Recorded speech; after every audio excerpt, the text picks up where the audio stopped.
What's going on YouTube, Facebook, and Twitter? I'm your host, Marcus James Witherspoon, and this is 717 Sports Chat Live. How's everybody doing this afternoon? It's really cold out here in the 717. I'm ready for springtime. I know y'all are. It's just too damn cold out here. I don't like this cold weather. You know what I mean? I've been hibernating all winter.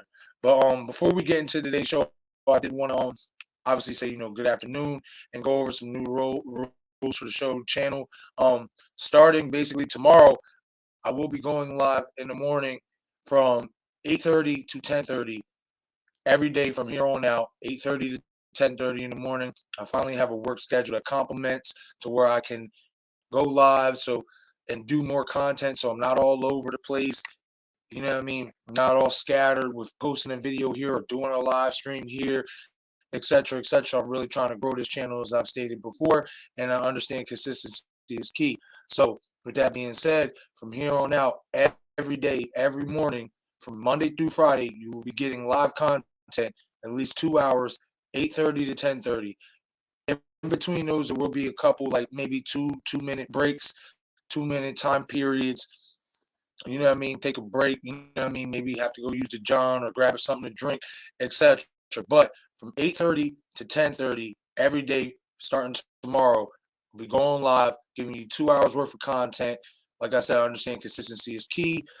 You know what I mean? I finally have a work schedule that complements me to do this, at least in the morning, 2 hours. I'm also going to be speaking to my cousin, my co-host, about possibly doing at least a 1-hour evening show, so that in case any news comes in between, you know what I mean, while I'm at work, etc. If I can't, upload a video, etc., I got him on the back burner to keep y'all updated with the latest news covering across NFL, NBA, boxing, UFC, etc. So with that being said, I want to get into a couple topics here that I put together, obviously, and going over this past weekend divisional matchups, possibly the best divisional weekend in NFL history. And my almost 33 years of existence, I've seen some good divisional rounds, some good playoff rounds. I don't think I've seen a playoff round such as this past divisional weekend. Every single game was phenomenal. It was intense. You weren't looking away from the screen in any one of these games. Every single one of these games was fantastic. In the Cincinnati and Tennessee game, you had an old school back and forth defensive battle, something, in all honesty, that in the postseason we really haven't seen in quite some time. As we all know, as football fans, it's been, the league has turned into more of an offensive league over the past few years. So it was quite refreshing to see a playoff game of this magnitude basically be decided by defense. And with that being said, I mean, how about the Tennessee Titans getting 9 sacks and still losing this game? I mean, credit to Cincinnati's defense. I mean, when going into that game, I had this game being a high-scoring game. I had this game at least being in the high 20s, high 30s for both teams. You know what I mean? I did not see this defense struggle, this defensive battle coming. Especially for, the Bengals, I understand, have parts, but everybody this year was all like, oh, that Bengals defense is so good, and I just never was really impressed with that Bengals defense up until this past weekend. That Bengals defense single-handedly won them that game, because they honestly should have lost that game. They really should have. You know what I mean? You as a Titans, it's got to be mentally demoralizing, especially as a defense, to go out there on your home turf in the playoffs and get 9 sacks and lose that game. Why? Because your offense couldn't maintain consistency. And I will say this: it falls on the coaching. For the simple fact is, A.J. Brown was cooking. I felt like there was too many times in that game where the Tennessee Titans wanted to rely on Derrick Henry like they usually do too much when they didn't have to. The Bengals could not stop A.J. Brown out there. And there was too many times where the Bengals got away where the Titans got away from what was working well from them, which was feeding A.J. Brown the ball. They couldn't stop him. And just relying on Derrick Henry too much.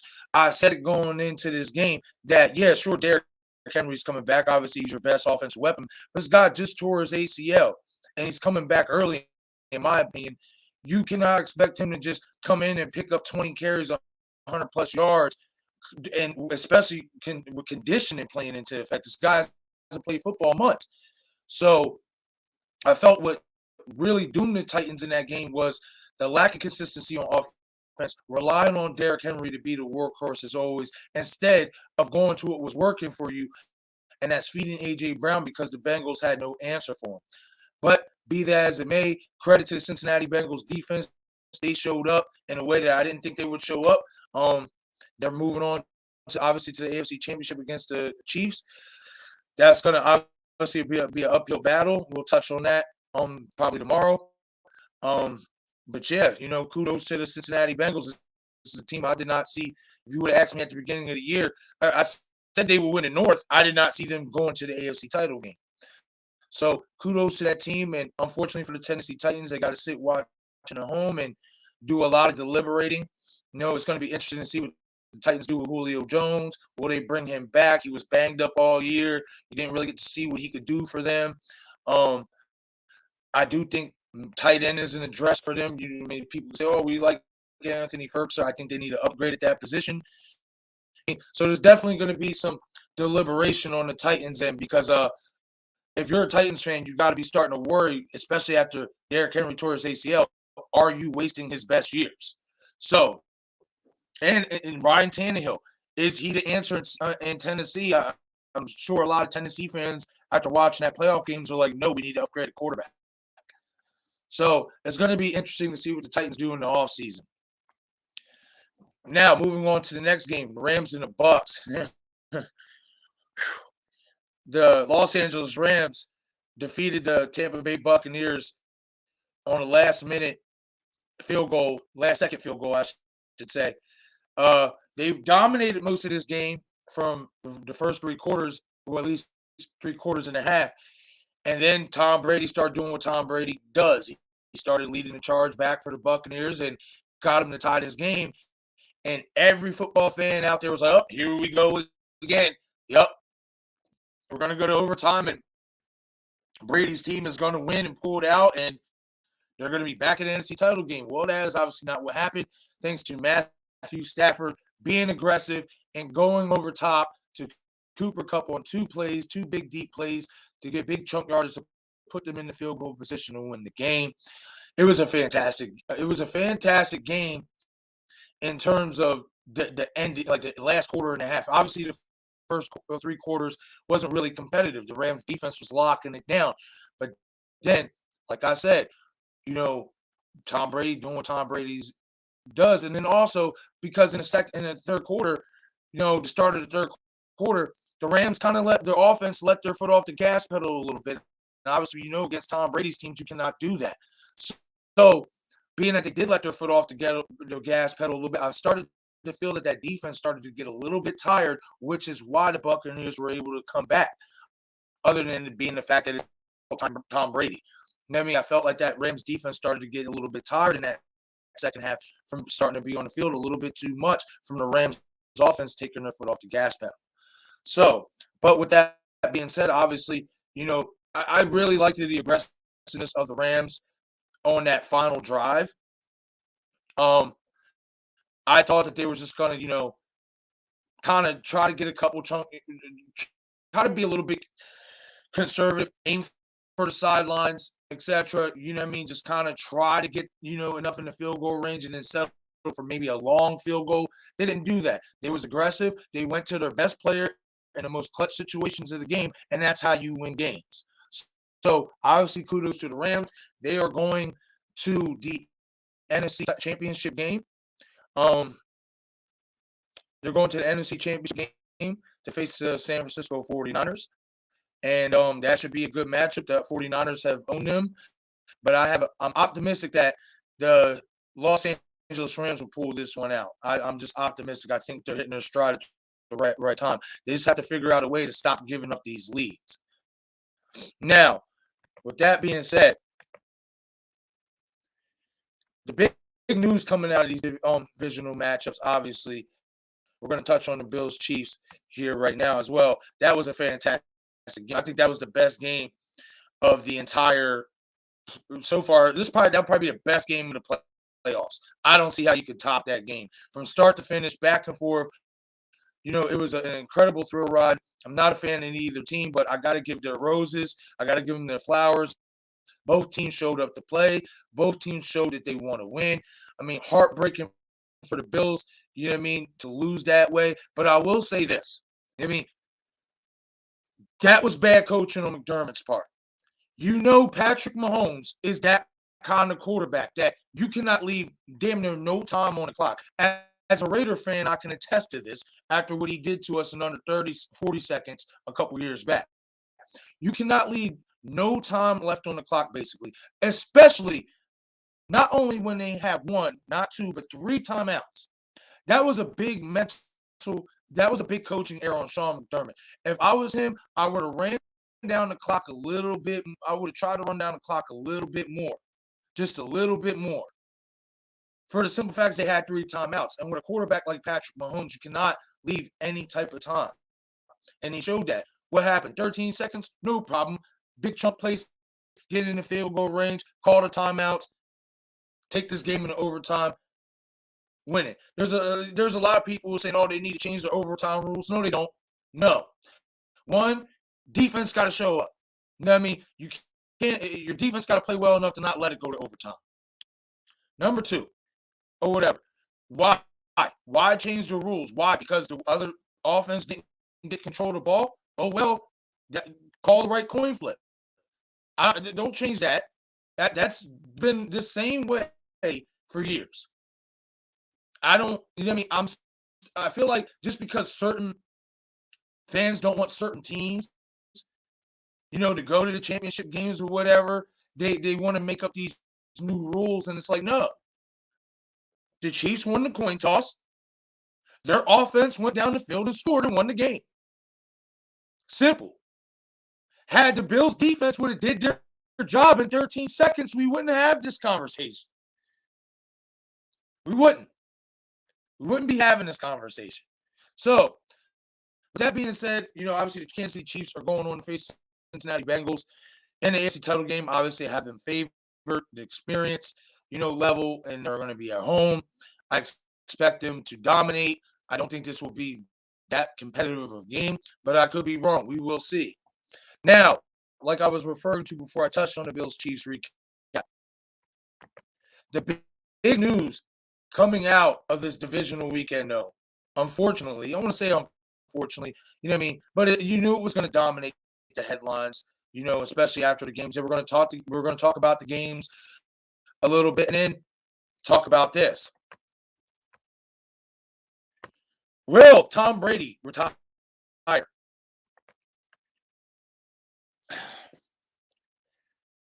There's been speculation out there that now Tom Brady will retire from the NFL after, 20 plus years. I personally think it is over. And the reason why I say that is because obviously Tom went on, the radio show that he went on earlier this weekend. He started touching on things that you didn't hear Tom Brady touch on in years past. I mean, he would talk about family and this and this and that, stuff like that. But he would never talk about it as in, and it's something, the quote he said was, my family has sacrificed so much and given me so much to keep playing football. I think it's maybe time for me to get back to them. And that's what leads me to believe that Tom Brady's like, you know what? There is nothing else to prove. I done proved everything I wanted to prove, especially last year. I wanted to prove I can leave New England and win without Belichick. I did that. We tried to run it back this year. Unfortunately, they had some injuries, poor play at certain times, inconsistencies, etc. And that played out on the field on Sunday as well. So I think Tom is just at this point. I always thought that, when he signed that contract, that deal with Tampa, I'm like, okay, he's playing till 45. Hell, he might even play to 50. I honestly thought Tom Brady would play to 50 years old. But when you start talking about life outside of football, you're already out the door. You're already gone. Your heart has already left the field. When you start talking about possibly, My family is giving me so much. Now it's time for me to get back to them and spend time with them. That tells me everything I need to know. I don't know about you guys. You know what I mean? But that just tells me everything I need to know. It's the end of an incredible era. No matter how you feel about Tom Brady, a lot of people don't like Tom Brady. I personally, over the years, didn't like Tom Brady. You know what I mean? But I've grown to like him to a degree. And I think it's because when he went to Tampa, you started seeing more of the real Tom Brady start being himself. Because obviously, people know the system in New England. You can't really be yourself. With that being said, that's why I became a fan of Tom Brady. The Subway commercials, the throwing the trophy, across the boat. You started to see, the fun side of Tom Brady. Not this competitive killer, which I admire as well. I admire that type of athlete, a guy who's passionate about what he wants to do and passionate about the game he plays. So regardless of what you guys feel about Tom Brady, he's the greatest quarterback of all time, and he deserves his roses and a proper send-off. You know what I mean? Now, you can sit there and say, "Oh, what about Spygate? What about the Deflategate?" Man, let me tell you something. These teams, etc. Cheating has been going on in the NFL for years. If you want to have the conversation on if the NFL is rigged, maybe one day I'll do a live stream about it and we can talk about it. Have a full in-depth discussion about it. But whether you feel Tom Brady's a cheater or not, guess what? The whole NFL is a cheat. And it's the truth. It's always been that way. And this is coming from a Raider fan whose owner has always encouraged cheating. Cheating was acceptable in the Al Davis era. So whether you feel Tom Brady is a cheater or not, etc., the fact of the matter is the man has 7 championships. He's the greatest quarterback of all time. Time and time again, he proved don't bet against him. He can be down 25 points and within a quarter and a half, turn the lights out and beat you. So with that being said, I do think Tom Brady will retire. As I said, when you start talking about family, start talking about wanting to give back and spend more time with your family, you're out the door. There's nothing else to prove for him. If he does retire, kudos to him. He's had an incredible career. He's going to go down as arguably the greatest athlete, if not one of the greatest athletes of all time. And it's going to be interesting to see what Tom Brady decides to do in his life after football. I will be very, very shocked if he comes back. I would be very, very shocked because I'm all but certain this is it. This is the end of an era. And Sunday night with the Bills and Chiefs, you saw the beginning of the new era for quarterbacks in the NFL. Now, we're going to move on to other NFL news here. Sean Payton, shockingly resigns as the New Orleans Saints head coach. Where could he end up? I was really surprised when I saw the report that Sean Payton has stepped down as the New Orleans Saints head coach. This is a move I definitely did not see coming, especially with his heavily investment in Taysom Hill, being a quarterback for that team, getting Taysom Hill his bag. I don't know what to really think about this. There's obviously a reason there's multiple reasons Sean decided to resign. My reason, in my opinion, Sean Payton's going to be the new head coach of the Dallas Cowboys. I don't think you make this move as Sean Payton if you don't have some type of clarity that you're going to end up as a Dallas Cowboys head coach. There's been years, Jerry Jones has been trying to get Sean Payton to leave New Orleans. For years, he's wanted Sean Payton to be his head coach. And now with Sean Payton deciding to resign as Saints head coach, that possibility is even more wide open and more possible than ever. And if you're a Dallas Cowboys fan, you tell Jerry to make the fucking move. You tell Jerry to make the move. Mike McCarthy is the worst coach in football right now. And that's the truth. He is the worst decision maker in coaching right now in NFL. You guys got to the playoffs based on the talent around you, because you guys do have a lot of good talent. But if you want to go back to being we them boys, you got to give Sean Payton a call. You got to make this move. Mike McCarthy is not the answer. He's not. And I think that the call has already been made. You don't do this if you're Sean Payton if you don't have a legitimate backup plan that you want. You don't. And the time is now greater more than ever. Sean Payton would have his quarterback that he wants in place in Dak Prescott. He has the running backs. He has the receiving core. He has a defense that's pretty solid and could get better. If you're Sean Payton, you don't make this move unless you're going to a team like the Dallas Cowboys that has a lot of upside, that you believe you can coach up to the next level. This tells me that, yeah, sure, Taysom, I'll get you your bag, but I don't believe you're that guy. Because if I believed you're that guy, I would have stayed here and built with you. He didn't believe Taysom Hill was that guy.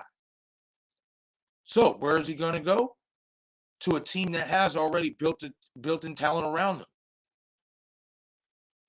There's arguably maybe one or two slight pieces away from a championship. And the right coaching. Most importantly, the right coaching. Dallas ain't that far behind with the right coaching. As I said, Mike McCarthy, Dallas fans, he's not the answer. Get your guy, Sean Payton. You've been wanting him for years. The time is now. Speaking more coaching news in the NFL. The man, the myth, the legend, Jim Harbaugh. Will Jim Harbaugh lead Michigan to accept the Las Vegas Raiders head coaching position? As a Raiders fan, I sure hope so. I like Rich Bisaccia. I like him a lot. I think he's done an incredible job given the circumstances that he was dealt with coming in with the whole Gruden situation, Henry Ruggs, DUI, Damon Arnett, TikTok, showing gun situation. Rich Bisaccia did an incredible job. But is he that coach that you believe? If you're Mark Davis, is Rich Bisaccia the coach that you believe can take you to that next level that you want to be? Especially being in the market of Las Vegas, which is why you moved there, to be not only the best team, but the best brand? No, unfortunately not. Now, do I say keep Rich Bisaccia on staff as special team coordinator and assistant head coach? You bet your ass. Absolutely. Just love him. You got to keep that. You got to keep that. You do. You have to keep some type of that type of chemistry. You have to. You have to keep that. However, Jim Harbaugh is the next level coach. Everywhere he's been, he's won. He should already have a Super Bowl championship if it wasn't for the referees botching the call in that 2012 Super Bowl. Because that was a holding call. He should have a Super Bowl ring. He is that coach that can take this team to the next level. We have good pieces. He can go out there and get us even greater pieces. He is the type of coach that, to me, embodies what the Raiders, especially that old school mentality, that aggressiveness. He's got that bite, that grit. Something that why Mark Davis hired John Gruden, the Chucky snarl and the loud mouth, he don't take no shit. Harbaugh in so many ways is kind of the same, but he's a better football coach. He just is. So with that being said, I do think he takes this position as the Raiders head coach. I think he desperately wants to win a Super Bowl. I think he wants to get back to the pro level and rewrite that wrong from 2012. I think that competitor in him wants to win at the highest level. I do. And I think this is the perfect position for him to do it. The market, where it's at, the limelight, the attention, players will want to come play for him. I genuinely think Jim Harbaugh will leave Michigan to accept the Las Vegas Raiders head coaching position. He is good friends with Mark Davis. He was on the Raiders staff in 2003. He has also been on record saying he would like to coach the Raiders before. It's inevitable. Jim Harbaugh will become the Las Vegas Raiders head coach. You heard it from me. But I want to hear what you guys think. Leave a comment in the comment section and let me know what you guys think about Jim Harbaugh. Will he become the Raiders' next head coach? More NFL news. Antonio Brown. The saga continues. That's all I can say. The saga of Antonio Brown somewhat continues. Antonio Brown wants to play with Lamar Jackson in Baltimore. Thoughts on this?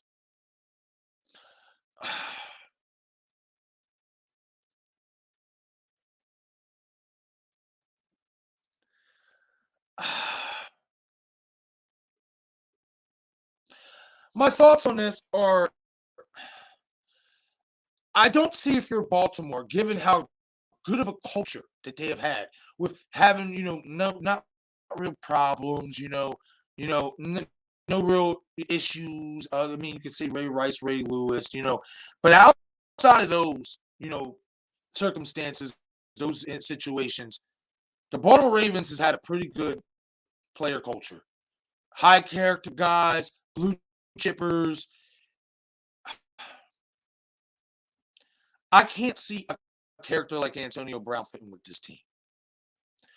And especially given the fact that it's like, I was watching, Skip and Shannon Undisputed, and Shannon Sharp made an excellent point. Mark Andrews is Lamar Jackson's favorite target. Excuse me. What is Antonio Brown's biggest qualm? He wants his targets. He wants his catches. He wants his stats.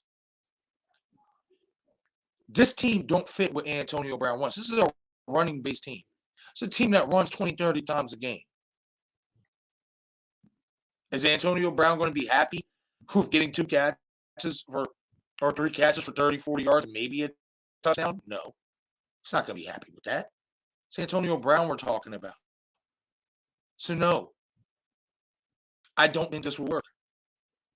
I don't think the culture fits him.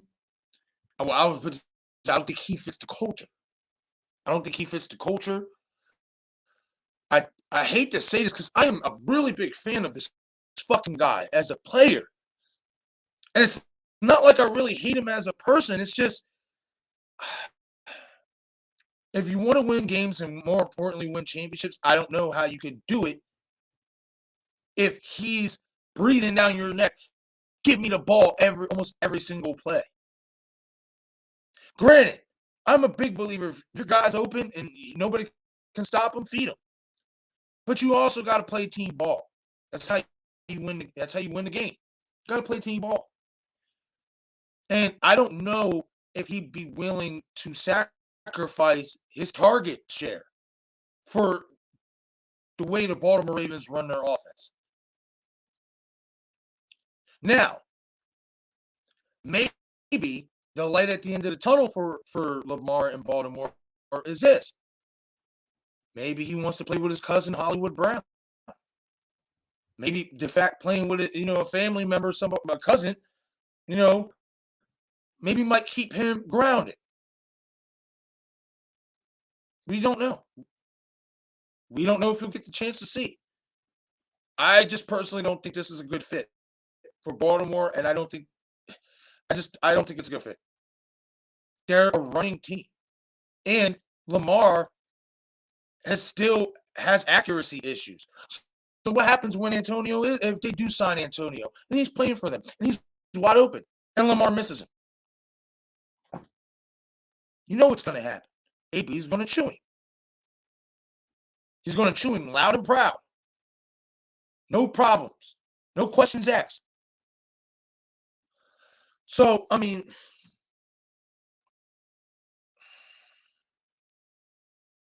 I don't know, guys. It's going to be interesting to see how this plays out. It's going to be interesting to see if Lamar will put a word in for him, especially. I think that's the key. Will Lamar put a word in for Antonio Brown? We'll find out.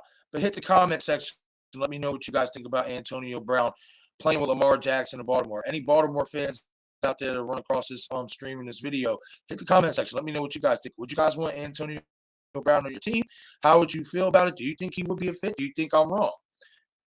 Hit the comment section. Let me know what you guys think. Me personally, I don't think he's a fit. It's culture and style and offensive scheme wise, stylistically, he's not a fit. All right, we're going to move on to the next topic.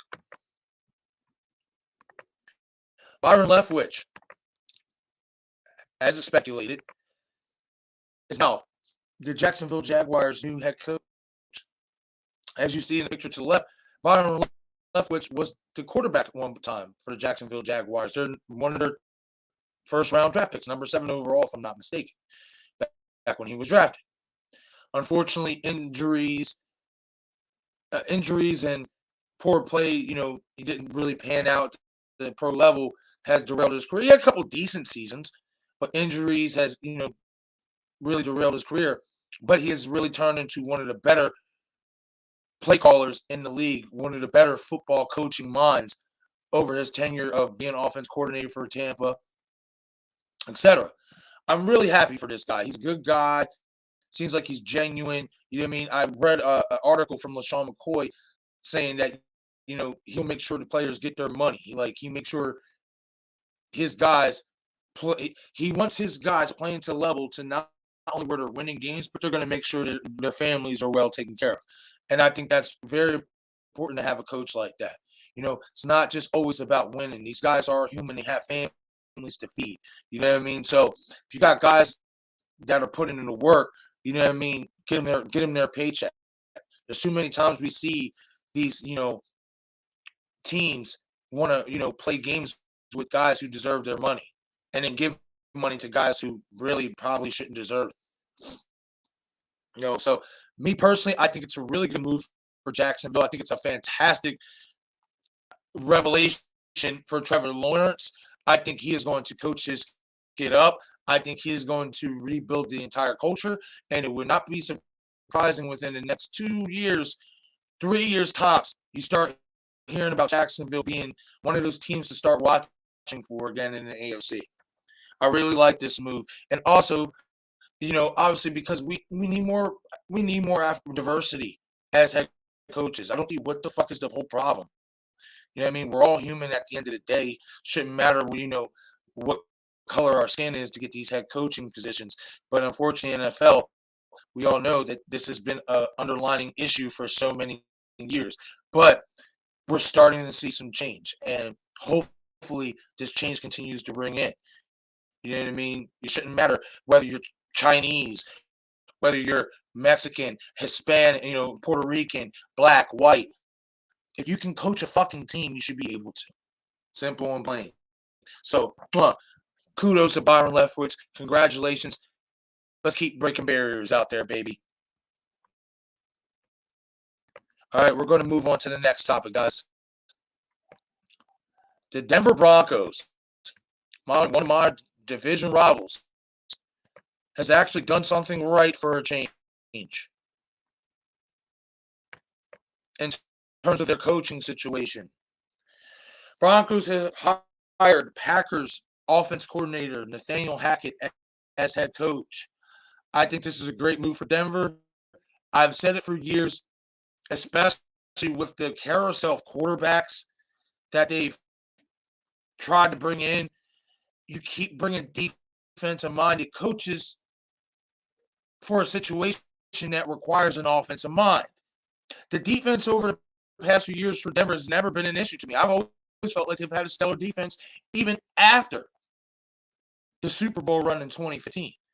That defense has still been pretty good ever since the fact. I've always felt that they've been shorthanded themselves by hiring guys like Vic Fangio, a defensive-minded coach, to coach a rookie quarter, and then you're not putting the right offensive coordinator in place. Like, I feel like if you're going to go quarterback, especially in the draft, you have to have an offensive-minded coach. You've seen the same situation years ago in San Francisco. What does San Francisco keep doing with Alex Smith? Mike Nolan, defensive-minded coach. Mike Singletary, defensive-minded coach. Then they get Jim Harbaugh. Alex Smith's career starts to fucking pop the way they thought it would. The same could be said for somebody like, I don't think Teddy's still the answer, but maybe Drew Lock. Maybe you can salvage his career with an offensive-minded coach like Nathaniel Hackett. Just maybe. I'm not saying they are, because I don't think Drew Lock's really that good either.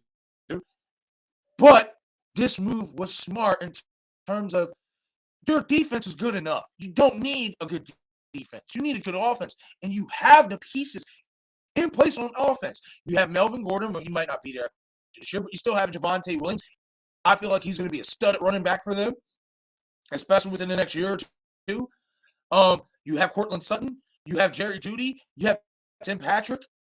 They have a good core on offense. They just are a quarterback away. Now, whether the right coaching could help Drew Lock and make him be that quarterback remains to be seen. But me personally, I think they're going to try to go out and get a quarterback, Aaron Rodgers, you know what I mean, to fill that need that they desperately need, which is a quarterback. And I think this is a great move by Denver to hire an offensive-minded guy to help fill that need. Good move by Denver. All right, we're going to move on now to NBA news. It's already been 2 years, guys, since the tragic passing of Kobe Bryant and his daughter Gianna. I can't believe it's already been 2 years. It's insane how fast this time has went. But look at that beautiful thing, man. That right there, you know what I mean? That's a good tribute. That's a hell of a tribute. That's a fantastic statue, a way to commemorate, such a tragedy. I mean, really shouldn't be commemorating anything like that.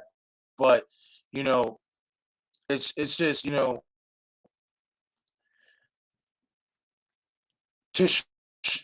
that just shows the impact that Kobe Bryant had on this world in general. Like, Like, it was just such a tragedy. And it still is. To all the families that lost loved ones in that incident. And for them to show that some type of gratitude by building that mural, that, statue, I think that was pretty cool. Now, I will say this, though, because, I'm a fair person all around. It would have been even cooler if you would have had statues of everybody that passed in that accident, not just Kobe. It would have been really, really, like, heartwarming to see. It really would, because you can't just because Kobe is who he is, you can't just focus on that fact that it was just him and his daughter's life that was lost. It was all those people's who was involved in that lives that were lost. So I thought that would be really cool if you just would have had like a whole statue of everybody, all those, unfortunate victims, to, show gratitude and pay homage to all of them, in some type of way. I have a hard time talking about things like that. I don't know how to put things like that into perspective, because I don't think it's ever a good thing, to really, I don't say put a statue, commemorate a death. You know what I mean? But, I get it, trying to show some type of gratitude, etc. So it's definitely a beautiful statue.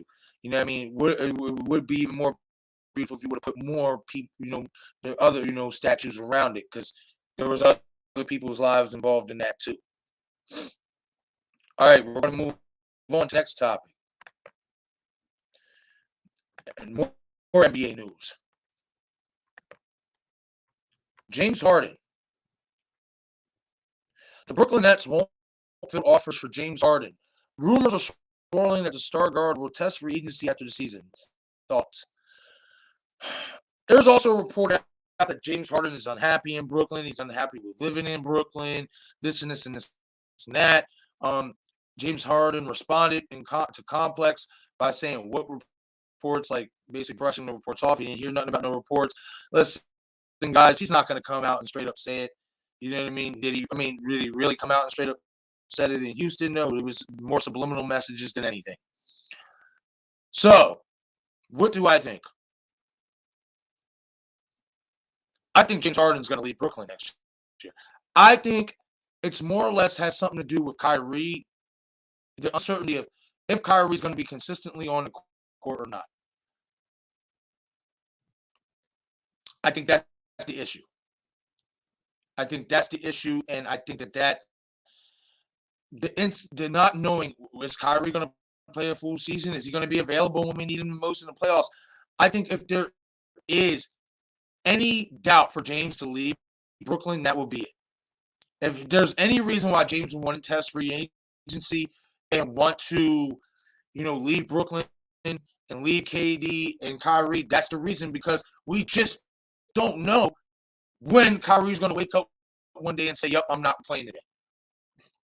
Because of this situation, because of that. I'm not knocking on Kyrie. That's just what the situation is. That's what it's become. So if you're James Harden, you're not getting any younger. You realize the window's closing. Will he test free agency? I think he will. I think he will test free agency. And I think, Kyrie is a big reason. You know what I mean? The Nets won't field trade offers. Well, why the hell would they? Are you kidding? Especially if they can get Kyrie back on a consistent full-time basis. Why would they do that? It makes no sense to trade James Harden. None whatsoever. So I don't blame the Nets for standing firm. If James wants to leave, he has that option to test free agency next year. See if you can get a championship this year out of him. And if he still wants to go, let him go.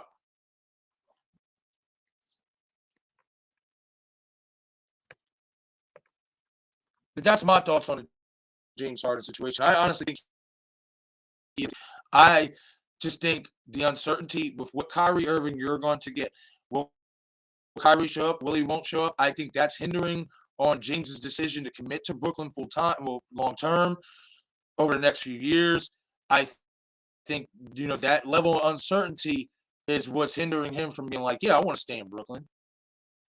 I mean, I don't know per se if really living in Brooklyn is a problem. I think it's more of a Kyrie Irving problem. I mean, but he's not going to come out and straight up talk about it. Maybe through underlining, subliminal messages. You know what I mean? For him to say, "Oh, I didn't hear about no reports." Come on, bro. You see it all over there. You saw the reports. You're not paying no mind to it, and rightfully so. Don't fall into the bullshit. I get it. I understand. You know what I mean? You're still out here on a mission trying to complete this season and get a championship. So why would you want any distractions to be a topic in that locker room? I get that. You know what I mean? So it's going to be interesting to see how that situation plays out for sure. All right, we're going to move on to the last topic of the stream, which is my UFC Gane versus Gane recap. I'm just going to do a real light recap on the situation.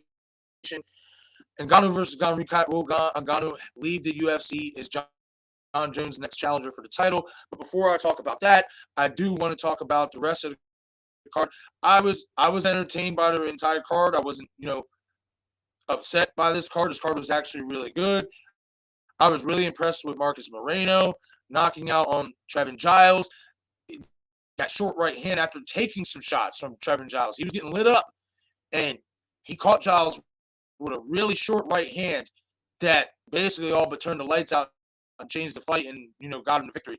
And it was so short of right hand, which is why I really admire that and wanted to, bring that up, because it was like literally like as if Giles was like, let's just say he's coming in on me, and like it didn't even look like it landed hard. That's how accurate and how powerful that shot was. It didn't even look like it landed hard. It just looked like one of those like get off me shots, like just back up. That's what it looked like, but it was actually a stunning shot. It was a shot that led to the knockout. So that fight, the rest of the fight, the rest of the card was pretty good. The co-main event, I was disappointed with the decision. I thought Moreno won that fight. I feel like the UFC gave it to Figueiredo to set up for the fourth fight. You know how sometimes these promotions, these fight promotions do to give a guy a decision just so they can milk the next fight, get some more money, make it more profitable. And that's the situation I feel like we have with that Brandon Moreno and Deiveson Figueiredo fight. Don't get me wrong. I mean, Figueiredo definitely had his moments in that fight. It was a good fight. It wasn't like the first two. It was a good fight. You know what I mean? But I felt Moreno was just more effective in his attack. You know what I mean? That's my opinion. Now, let's move on to Ngannou and Gane. Now, it's been well documented about Francis Ngannou threatening to leave the UFC and possibly go to boxing. He's been stated that he wants to fight the likes of Tyson Fury, Deontay Wilder, etc. Some of the best boxing heavyweights have to offer. And we all know the reason behind this is because of the pay in boxing, because the fighter paying UFC is ridiculously trash. You know what I mean? It just is. It is. Let's call it for what it is. It's trash. It's bullshit. So he wants to go to boxing to make that big bank, and rightfully so. Think about it. Francis Ngannou is 35, going to be 36 years old here soon. Time is not on his side in either sport, so why not cash out when you can? Now, let's talk about the Gane fight, and the reason why the Gane fight is important, and to note why if Francis Ngannou goes to boxing, he'll get obliterated and annihilated, and this is exactly why. The first 2 rounds of this fight with Ciryl Gane, you've seen Ciryl Gane outstrike Ngannou from distance. He used distance, and he was doing it pretty effectively and effortlessly. And up until Ngannou decided that I'm going to wrestle Gane, he had no chance. He had no chance at all. Gane was picking him off from the outside, using his reach, using his speed, using his precision. Something that I said that I thought would happen, that I feel like Gane is the more skilled fighter, that Ngannou, he's a knockout artist. He touches you the right way, you go. But his punching skills leave much to be desired, like his putting punches together, his combination punching. And that's why the first 2 rounds are so important to watch in this fight, is because as a Francis Ngannou fan, if you really think he has a shot in boxing, watch this first 2 rounds of this fight between him and Ciryl Gane, and I guarantee you'll change your mind. Those guys, especially Tyson Fury, would outbox him from distance with effortless ease and would get him out of there and within 2 rounds. That's my personal humble opinion. Sorry. It will get him out of there in 2 rounds. Why? Because he waits too much like Deontay Wilder does sometimes. Waits too much for the big bomb, for that knockout shot.